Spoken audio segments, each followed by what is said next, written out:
Hi, my name is John Millsap. I'm the Assistant Technical Director for American Stage, and today we are going to explore one of my other passions other than building the fantastic sets that you see on stage, and that's cooking. Today we are going to be making a recipe that a lot of people can think is intimidating or complicated, but I think I found a recipe that's really easy and really flavorful for gumbo.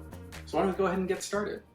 I already did this part ahead of time, but we're going to want to start with putting a chicken in a pot of water, bones and all, whole chicken, and you're going to cover it just above the chicken with water, throw in some salt and pepper, a couple stalks of celery, just break them in half, throw them in there, and then put a lid on top, and you're going to let that boil for about 45 minutes to an hour. Or if you're feeling a little daring, a great way to check if a chicken is done is to grab the leg of the chicken, twist it, and if that bone pops right out of the socket, that sucker is done. Now, of course, this recipe can be twisted to making a vegetarian version, where you're going to, as opposed to making the chicken, obviously, you're going to just use some vegetable stock later. But we'll get there when we get there. While the chicken is done, you're going to take it out, set it off to the side, and let it cool for a little while. So, while our chicken is cooling, we are going to put a pot of rice on the stove. Or if you have a rice maker at home, obviously you can use that. But I'm going to do about 1.5 cups of uncooked, which will make about 3 cups of cooked rice. And once that gets started, you're going to start on our vegetables. Now, you're going to want 2 onions, a stalk of celery, a green pepper, and some garlic. And once you have all that diced up and set off to the side, by that point, the chicken should be cool enough that you can either take some forks and start shredding it off the bones, or again, if you're feeling really daring, rip at it with your hands and just tear it apart and shred it up until it looks a little something like this. Aroux is the base of a lot of cooking, like soups and a lot of things like that.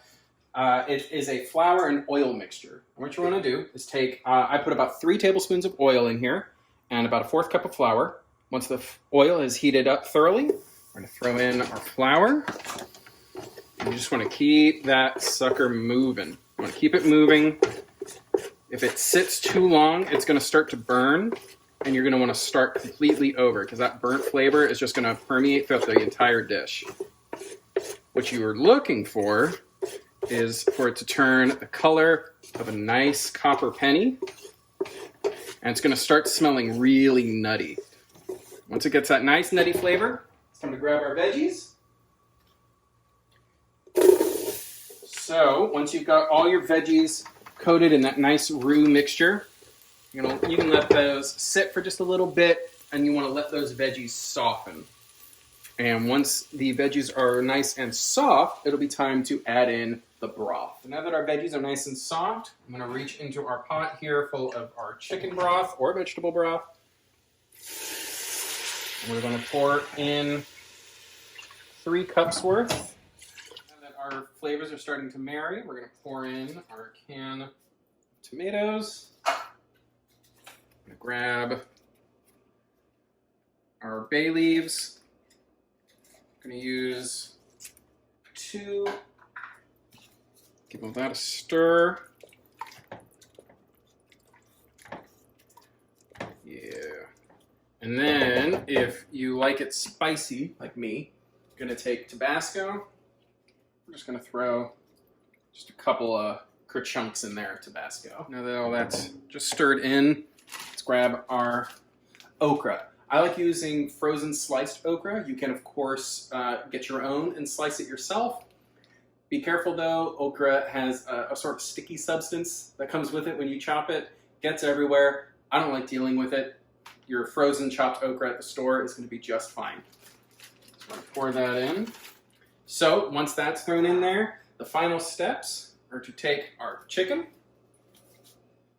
toss that in. So you let the chicken sit in there for a little bit. And then if you want, this is entirely optional. I like throwing in some shrimp in there.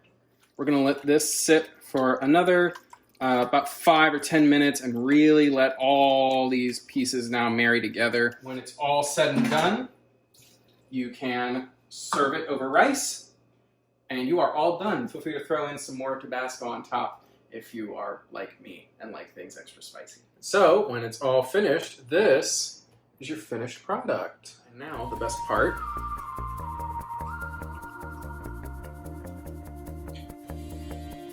That was so good. Hearty, flavorful, got a nice extra kick from that Tabasco that I threw on there. And that's gumbo. Thank you so much for joining me. Thank you all so much for supporting American Stage. We're thinking of you, and we love you, and please stay safe. Thanks.